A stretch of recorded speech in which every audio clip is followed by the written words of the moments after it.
Welcome back to the Talking Hedge. I'm Josh Kincaid, Capital Markets Analyst and host of your Cannabis Business Podcast. Today we've got Keith Black. He has 30 years of financial market experience, serving approximately half that time as an academic and half as a trader and consultant to institutional investors.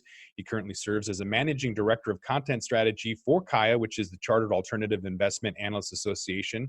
During his most recent role at Enos Knupp and Associates, Keith advised foundations, endowments, and pension funds on their asset allocation and management selection strategies in hedge funds, commodities, and managed futures. Dr. Black earned a BA from Whittier College, an MBA from Carnegie Mellon University, and a Ph.D. from the Illinois Institute of Technology. He's earned the Chartered Financial Analyst, or CFA, designation and was a member of the inaugural class of both CAIA and FDP members. Keith, thanks for being on the podcast.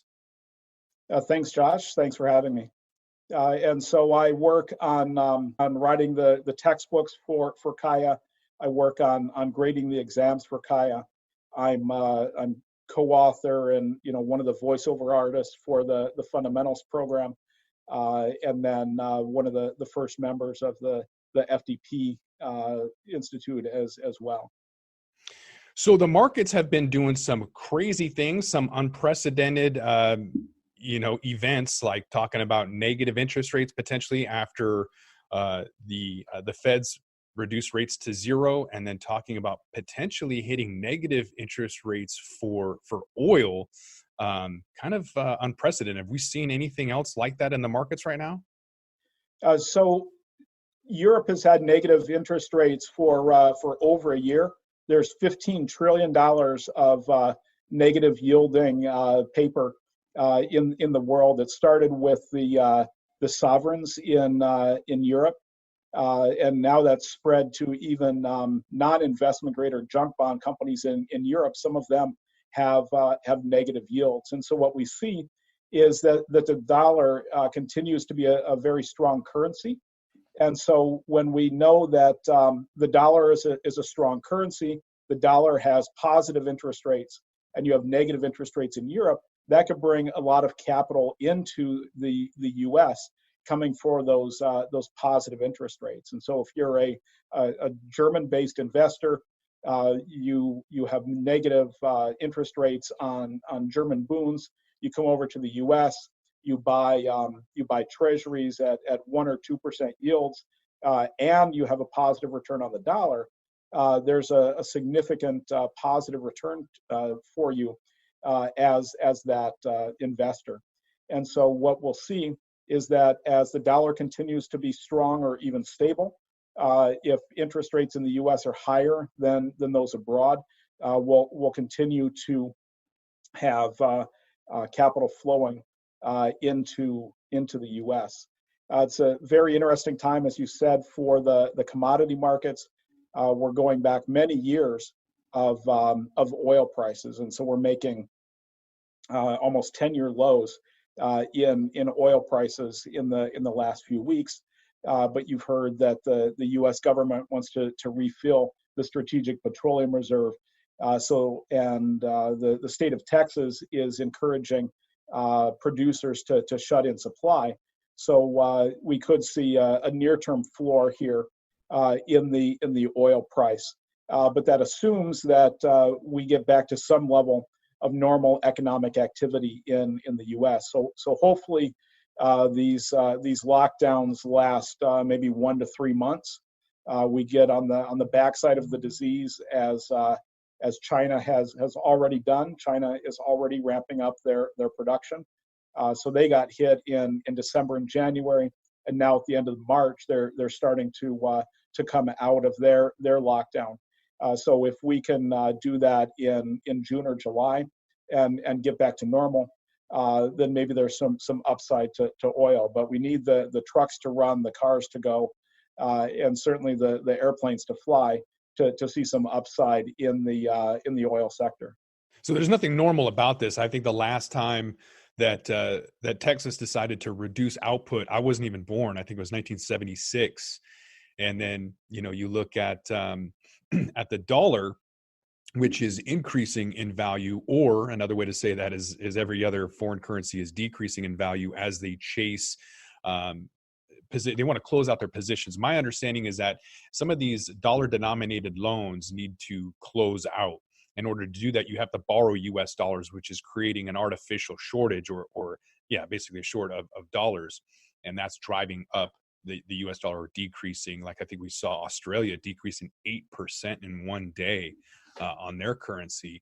Have we seen anything like this where there's been a dollar shortage as people race to close out dollar denominated loans?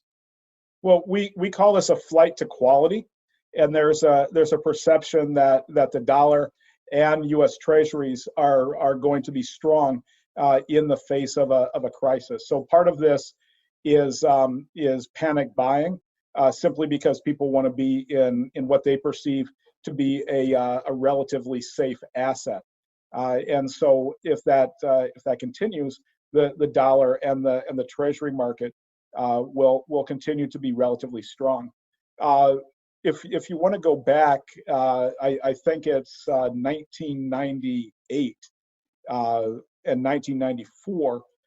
There's some interesting history from Asia. You could look at a currency crisis in Thailand, Malaysia, and the Philippines, where they had fixed rate currencies relative to the dollar, and so the corporations in Southeast Asia were borrowing in dollars, but they had revenues in Malaysian ringgits and Thai baht.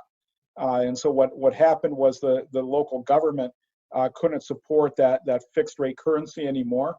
So the government was buying the local currency and selling dollars.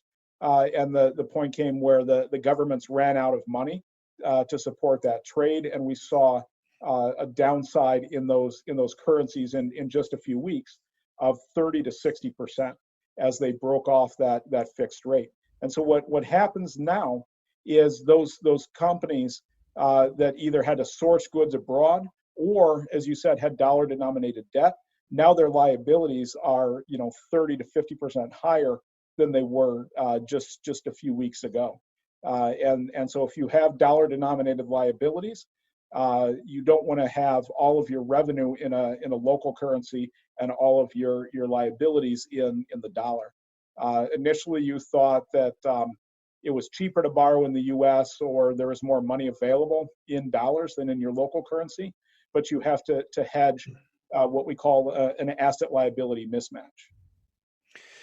Speaking of hedge, where do you see the alternative investments right now? It seems like a systemic risk. Margin calls are liquidating pretty much everything in a portfolio. It doesn't seem like anything is sacred and that everything is plummeting.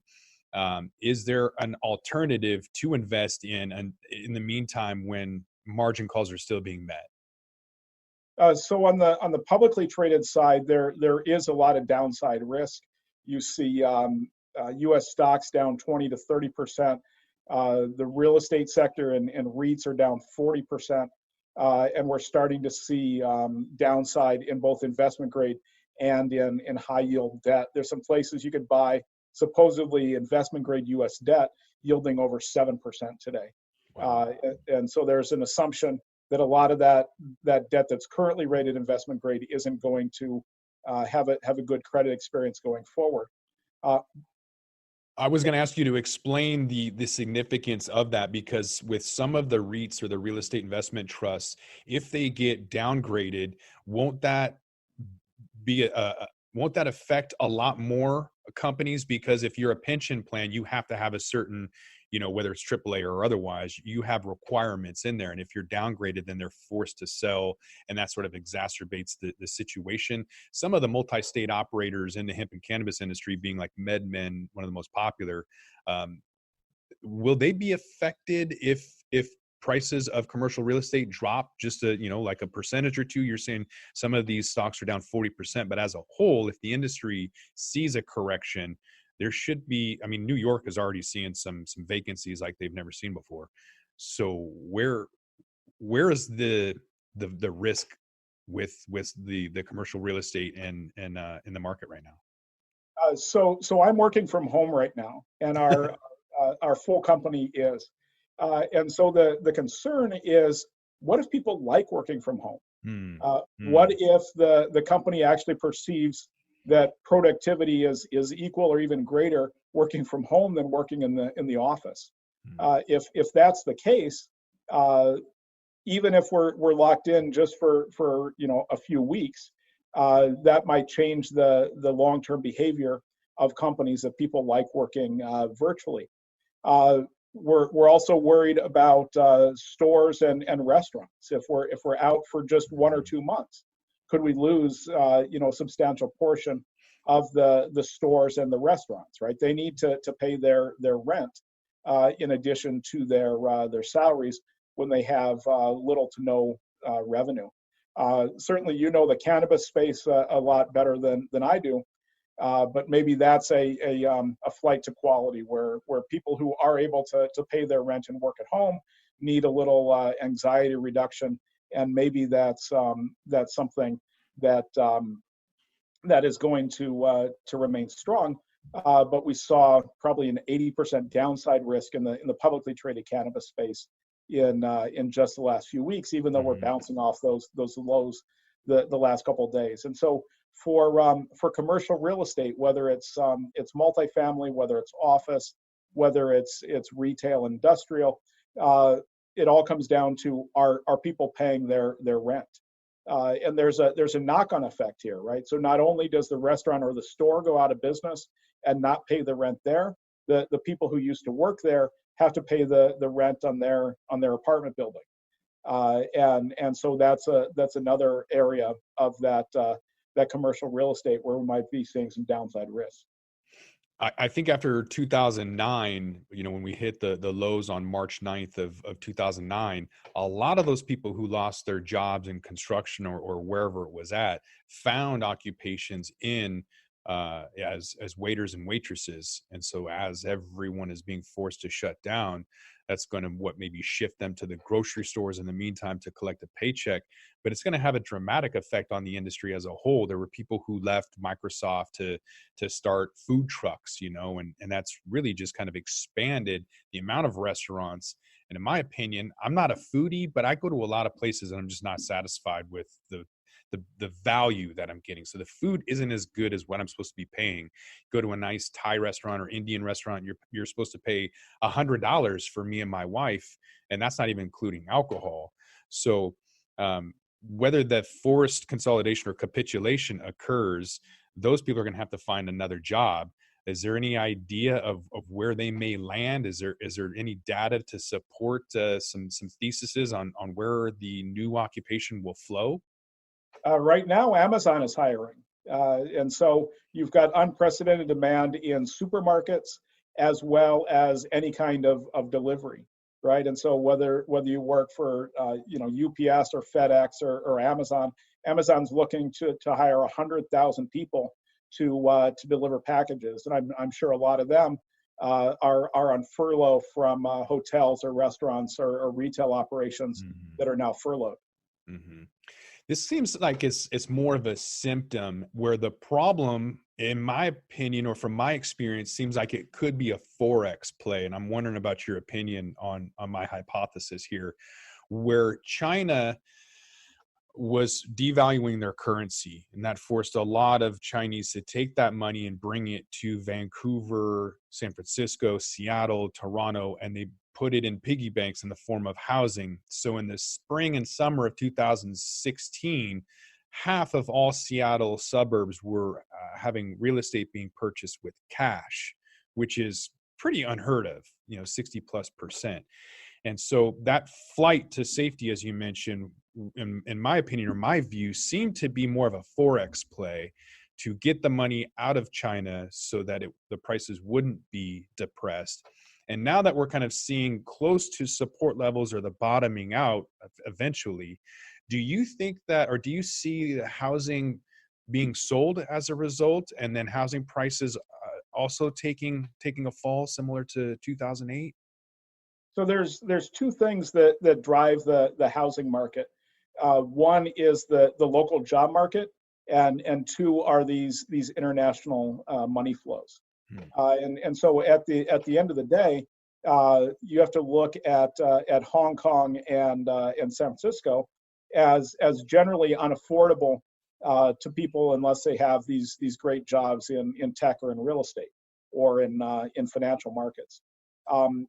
But I'm really worried about this, working at home trend, right? Why should someone be in a crowded, expensive city like San Francisco when they can move elsewhere? And we're seeing tremendous job growth in Austin and Nashville and Columbus and some of these other places where you could buy a house for less than a quarter of the price that you can in Northern California. And so if this work at home trend really accelerates, it's going to be hard to support the prices in some of these cities. Kind of want to get into the market a little bit with some investment opportunities. The cannabis and hemp space, as you mentioned earlier, has taken a beating, just about the same as every other sector. I think Hilton was down 33% on Tuesday or Wednesday this week, which is really hard to lose a 30-year market cap in a single day. And the cannabis industry has been no different. So today is an up day. I think that's a dead cat bounce. I think we're still going to see some margin calls, but overall, the industry has taken such a beating that I think eventually we're going to see the bottom. Hexo has a 42% increase today, but what is that with a 22-cent gain? That's really nothing. But machine learning and everything else is going to I think, have an impact. We have an AI-based cannabis index. And so our competitors, being MJ and Podex, are down 64 and 67% since August 1st, whereas our AI-based algorithm that has technical analysis with predictive analytics is up 37%. I'm working with a portfolio manager who's also a CAIA member, Rohit Shrivastava.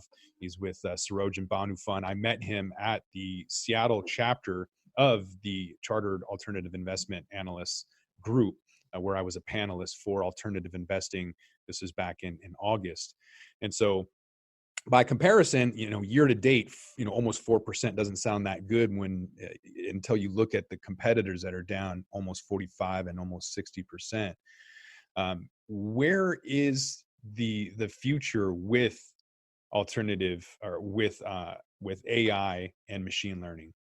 Given what we've seen in alternative data, people are building long-short equity hedge funds, and I assume the reason that your fund had positive returns is either you took short positions or you got completely out of the market when you saw a downside signal. And so what we're looking for in hedge funds is generally a hedge fund can be both long and short stocks. So a mutual fund is generally 85 to 100% long. We gave you the money to invest, and you're investing it for better or worse. But when you're in a hedge fund, you could be 100% long, 100% short, and a lot of these equity long short funds are on average 50% net long. So the long-term position might be 100% long and 50% short. Ideally, you've got good stock picking on both sides, and you're going to take half the risk relative to the market. So hedge funds that are doing their job shouldn't have a 30% drawdown in this market, because they should have had some kind of short positions. What we see is that managed futures or trend following funds actually have positive returns in March and year to date, because what trend following funds or black box managed futures funds are trying to do is, as you said, the technical analysis. And so basically what most of the funds are doing now is they would be long the dollar against some basket of foreign currencies. They'd probably be long treasuries, and they would be short commodities and short equities at this point. And so in March, we're actually seeing positive returns from a lot of those trend followers and managed futures funds. So is that the same as MOMO or momentum stocks? So momentum is part of managed futures. And so in managed futures and trend following, basically, if there's an upside trend, you want to be long. And if there's a downside trend, you want to be short. And so you're using technical analysis to determine where those trends are. And so right now, obviously you'd probably be short all of the risk assets and long the flight to quality assets like treasuries of the dollar. How do you guys use VIX? I remember in 2008, fourth quarter, and then first quarter 2009, looking at Hartford Investment Group, HIG specifically, they were predictable looking day to day. If there was a dead cat bounce, you could short it and almost guarantee that that's the direction it was going to go. And then the next day, you could close that position and then go long on the trade. Are you using volatility as an instrument to gauge, the next day's response? What VIX is a measure of the price of options traded on the S&P 500. So we're looking at every put and call option in the front two futures months to come up with a price of volatility. And over the long term, VIX trades at about 20%, which is our long-term estimate of equity volatility. But recently, VIX has been trading from 60 to 80%. And so when we look at assets that are likely to have positive returns in a down market, over the long run, we see that managed futures and macro hedge funds do have those positive return in down markets. Anything that has investment grade debt or treasuries probably has a positive return. And then if you're careful with equity derivatives or VIX or tail hedge funds, those could also have positive returns. And so if you had the foresight to buy put options on the S&P 500 or any equity index, or if you have long positions in VIX, those are both very positive this month. But the problem is the long-term return to VIX funds is actually negative because it does have this ability to make money in down markets. Everybody likes to own VIX, and so it's going to have a cost of carry, and so it could cost you 2 to 4% per month to be long VIX in a market that's relatively quiet. And so even though you made 5 to 10 times your money on VIX products in March, if you hold them till the end of the year, you could actually lose money on that because people pay to be in VIX. Mm-hmm. What does your crystal ball say about finding the bottom? I'm looking at Tesla right now because I've bet somebody in California an ounce of California's finest that Tesla will hit $2. Now I made that bet when they were at 900, so literally at the peak is around Valentine's Day is when I made this bet. Do you think that we're going to see Tesla hit $200? And what's your crystal ball say about the market overall? Well, we're really worried about car sales, right? And so in China, car sales were down probably 80% in the first quarter, and I think the Chinese factory of Tesla was closed for a while in the first quarter, and now I guess in California, California is on lockdown, and the Tesla factory is not an essential business. And so we really worry about people's cash flow and whether they're able to build cars and whether they're able to buy cars. And so it depends on how long we're all locked in and what our ability is to buy a car after that. I think the good news for Tesla is that when it was $800 to $900, I think they were able to accomplish a secondary offering. So they got a lot of cash from selling stock toward those highs, which shores up their balance sheet. And so the key to something like Tesla is to follow the bonds. So you need to look at how much money Tesla has borrowed, what the maturity structure of that is, and what the yields are. And so the question is Tesla worth? I see on your screen there $84 billion of equity market cap, or are the bonds non-investment grade and trading below par? And so in some of these situations, the bond market is the smart money. And so if they can't pay their debt, then it's hard to justify an $80 billion market cap. Mm-hmm. When I made the bet, I thought that Boeing would be the catalyst. This is before Corona became a full-on pandemic. I knew that the 737 Max was, I think, 1/5 of the GDP for the U.S. And looking back at 2008, we saw airlines and automotive industry just completely get annihilated. And with all of the underlying distributors and manufacturers, I just assumed that would be kind of the catalyst to pop this bubble that we've had for a while, from real estate to commodities.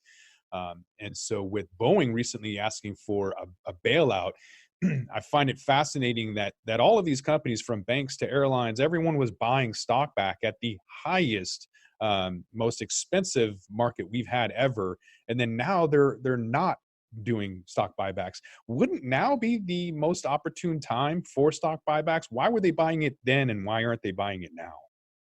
Yeah, so I guess the airline industry spent over 90% of their cumulative cash flow buying back stock. And so right now is the time to have cash, right? And it doesn't matter what you did with your cash in the past. You want to have cash now. And so, to the extent that you bought back stock in the past, you probably paid way too much for that stock.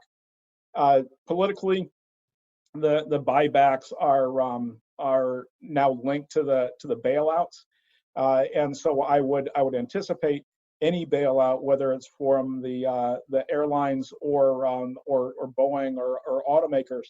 I think any bailout is either going to have the government, buying stock at current levels, or prohibiting buybacks in the future.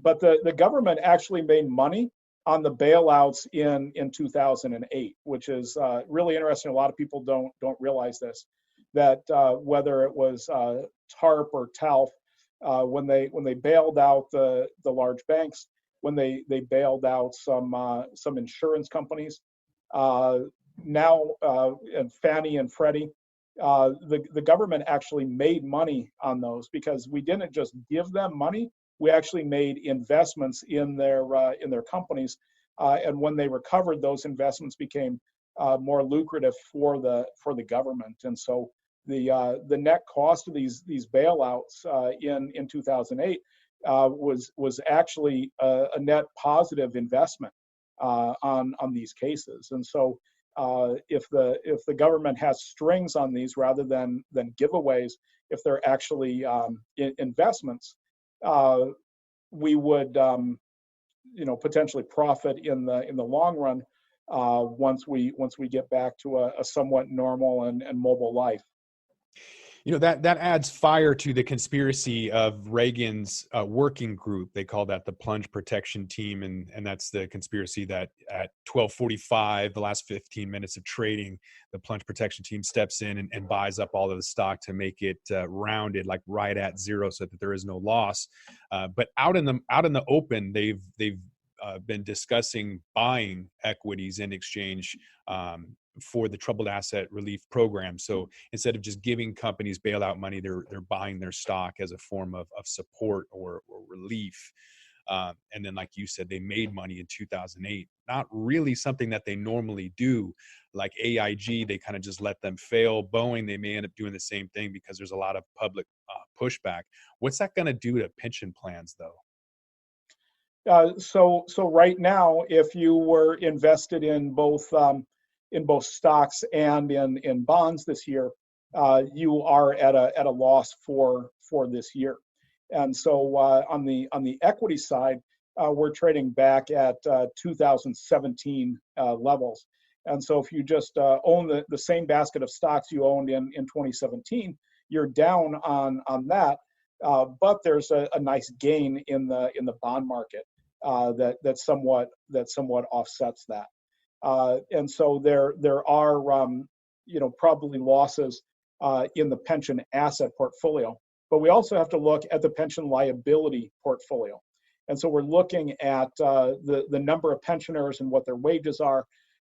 relative to interest rates. And so here, zero interest rates are a huge negative for the pension community because we're discounting those future liabilities at a lower and lower interest rate. And so as interest rates go lower and lower, the liabilities of the pension plan increase. But we also need to anticipate how many pensioners we have and how long they're going to live. And so at this point, we need to anticipate mortality experience for those pension plans. The longer people live, the greater the pension liability, and the shorter people live, the lower the potential pension liability. So there's actually three pieces. It's the asset portfolio, it's the number of pensioners and how long they take benefits, as well as the interest rate experience. So there's a lot of moving parts. And how does a market, including pensions, get affected if negative rates go into effect? So a lot of pensions have an assumed return of 7%. And so when we put stocks together with bonds, together with alternative investments, we need to have a 7% long-term return. So we've got the employees making a contribution, we've got the employer making a contribution, a 7% return. And if we have all the contributions and a 7% long-term return, we're able to pay benefits. If that long-term return from our portfolio does not reach that 7% level, either the taxpayers, the employers, the employees have to put in more money to offset that lack of investment gains, or in the long run, people are going to take lower benefits from those pensions. So if we hit negative 14% GDP, you're telling me that Illinois is pretty well screwed. I moved out of Illinois about 10 years ago, and we're seeing a big outflow from these high tax states, whether it's New York, Connecticut, Illinois. You're having a lot of people leave that state because of the tax burden and the fiscal situation. I actually know people whose job is to recruit hedge fund managers to move from New York and Connecticut down to Florida. And it's a pretty easy sell right about now, both tax-wise and weather-wise. Yeah, that's not going to help these state and government employees that have pension plans, though. So regardless of where you're moving to, if those individuals are expecting a pension payment, it sounds like they're going to have it sounds like those payments are going to be cut significantly. Well, you've got corporate pensions and you've got public pensions, and so corporate pensions are going to need to be backed by the company. And so if the company doesn't get their 7% return, then either the company has to put in more money or cut their benefits. And so in the private sector, we've seen a huge move from defined benefit to defined contribution. Mm-hmm. So now the company's not taking the investment risk; they're putting that investment risk onto their employees. But so now the largest employers of defined benefit plans are now state government workers. So the police, the fire, the teachers are the ones who still have these defined benefit pensions. And again, if they don't get that 7% return, either we have to raise taxes to pay it, or eventually pay less in benefits. Well, before we wrap this one up, I want to talk about the upcoming exam for the CFA, or the Chartered Financial Analyst designation. They hold those every June and October, I believe. And it's one of the most difficult designations to get. I think it has maybe a 20% success rate. And so is that still going to happen? Because I know that you have them in a room. How are you going to do this exam, given that you're supposed to have social distancing? Right. So I'm a CFA charter holder, but I work for CAIA, right? So I don't speak on behalf of CFA. Mm-hmm. CFA has had all three levels of exams in June historically, and then level one was also offered in December. And historically, these have been all live exams. And so I took my CFA level 3 exam in McCormick Place in Chicago with probably 2,000 other people in the same room. And you could put those desks 6 feet apart. And so CFA announced this week that they're moving their June exam into December for all three levels, and so that gives people an extra 6 months to study.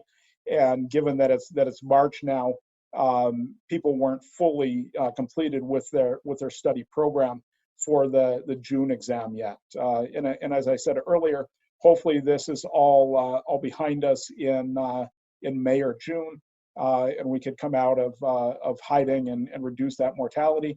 And so hopefully by December, life will get back to normal. But CFA does have difficult exams, maybe a 40% pass rate at each level.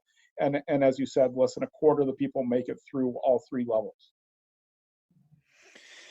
Yeah, that's pretty wild. And so are you expecting a decrease for CAIA or the Chartered Alternative Investment Analysts Association? Are you expecting those numbers to kind of decrease as people take a step back and try to figure out what's going on with the world, or is it just business as usual? So we see that to some extent, education is counter-cyclical. So when people don't have a job or when people are worried about their job, they actually want to have more credentials. If people aren't traveling, if people are locked in, they actually have more time to study. And so in March, we were hoping for one of our largest classes ever, and some of that will be deferred into our September window. Mm. Yeah, it's not easy. A friend of mine was sitting for the CFA level 1, and the guy next to him was crying. Just a full-grown man just sitting there sobbing that the exam was too hard. So I don't know if he didn't study hard enough, but maybe this is a blessing in disguise where people have more time working from home. They're looking at a career change or other opportunities. They might be looking at CAIA as one of those tools to help them either keep a job or get promoted or otherwise. Right. So at CAIA, we have a level 1 and a level 2 exam, normally in March and September, but we haven't been able to test as many as we'd like in this March window. We have about 200 hours of study per level with about a 60% pass rate. And CFA is about 300 hours of study per level with about a 40% pass rate on each exam. So it's about half of the time commitment for CAIA, as you'd see with CFA. Yeah, that sounds almost reasonable. I know that the CFA was literally, you kind of just had to say, nope, this exam is the equivalent of having a baby. You're just dedicated, focused, and you have to literally ditch everything and everyone for 90 to 120 days and just isolate yourself prior to self-isolation. But yeah, I enjoy that the FDP, CFA, CAIA, CAIA, all of those seem like amazing opportunities, and maybe people will start to take a look at that now that they've got some more time working from home. So what we found is that people are graduating from university, even an MBA in finance or a master's in finance, and they go to work for a pension fund, and they say, "What classes did you have in hedge funds or private equity?" And they say, "My university doesn't even offer those courses." And so since 2003, universities have largely been behind the curve. And so people are coming out of even an MBA or a master's in finance without the skills to go to work for a pension fund, a sovereign wealth fund, or a university endowment that has large investments in these areas. We also have a 20-hour video-based course called The Fundamentals of Alternative Investments. This is a quick online program, open book, meant for 100% pass rate to get people up to speed. So we're seeing, college seniors. They have a finance major, but they don't have dedicated courses in their program in alternatives. They would take this before they would go out on the job market to have a good sense of what's going on in the world of alternative investments. So we started the CAIA program in 2003. 11,000 people finished that. The Fundamentals program started in 2014. 6,000 people have finished that. And just last year, we started FDP Institute, Financial Data Professional.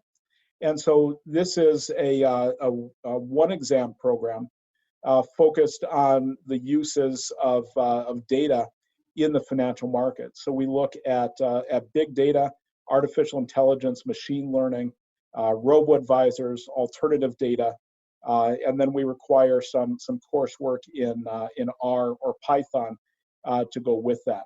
And so what we see is that hedge funds are starting to use what we call alternative data. So traditional data is everything coming out of the stock market. So an income statement, a balance sheet, price and volume from the stocks.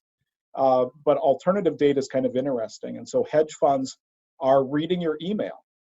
Hedge funds are looking at your credit cards. And so if we look at everyone's email and everyone's credit cards, we could try to find a revenue forecast for a mail order company or for Amazon. And when the companies report their earnings, you said, "Oh, I already knew that," right? Because I read enough of your email and your receipts to figure out what your revenue is. You could look at satellites or drones. So satellites and drones can tell you, how much oil is in a storage facility, how heavy a ship is, how many people are parked in front of what stores in the mall. And so those are all kind of big data, alternative data sources. And then you've got social media. So some hedge funds are reading everyone's tweet on Twitter, if you could imagine that. So we're downloading everything on Twitter, and we're sorting it by stocks. And so we could try to figure out what the sentiment is on Tesla today. And so we read every tweet on Tesla. We use natural language processing, and we figure out whether people are talking, positive or negative about Tesla today. Or we could even look at cell phone signals and geolocation data, so we could figure out how many cell phones are turned on in the Tesla plant to see, how they're ramping up production and how many people are working in the factory. And so that's our newest designation. It's a really exciting area that the people are getting up to speed on. That's pretty interesting. So basically, we used to say bad data in, bad data out. And so you've basically created a financial data professional to give a designation to somebody trying to aggregate all of that data and make sense of it. It's interesting using AI and all of that technology and social media. People with their apps are giving you all kinds of access. But what we found, at least in the hemp and cannabis industry, is that you can take and aggregate information, but without a professional to utilize a spreadsheet and make it useful, people aren't really able to do a whole lot with it unless you have a professional. And so what are some of the results you're seeing as a result of launching this new designation? Are you coming up with new reports, new access, or what are some of the success that you've seen as a result of this financial data professional? So the first people who are taking this, are financial professionals. Maybe they have the CFA charter, FRM or CAIA. And so they're equity analysts, or maybe they're interviewing managers who are employing these tools. And I took the program myself in the first class. And what was interesting to me is the programming is not the hard part. That people have built these amazing libraries in R and Python, that it's relatively straightforward to program these. But as you said, it's the data that's the challenge, right? And so, what data do I want to use? What story do I want the data to tell me? And what business problem am I trying to solve? And so it's not the programming that's the barrier. It's an understanding of what goes into the program and an understanding of what comes out of the program and how am I going to use that in my business solutions. If people are interested, Keith, how can they get a hold of you if they've got some information or questions? And how can they take a look more about CAIA and what they have to offer? So our website is CAIA.org or FDPinstitute.org. You could contact me through there or on LinkedIn, and questions could go to candidate@CAIA.org, and they'll help you sign up for the exams. And all of those links will be in the show notes.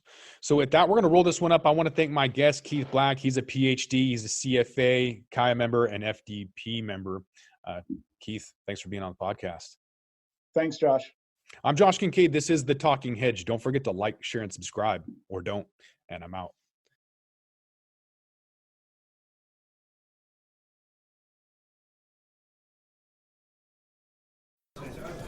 I'm Larry Michigan.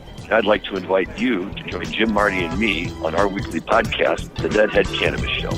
Each week we explore the latest cannabis and jam band news and reminisce with other cannabis industry deadheads and jam band aficionados about the great musical acts that we've seen and heard. Check out a new episode every Monday at mjbulls.com or wherever you listen to podcasts.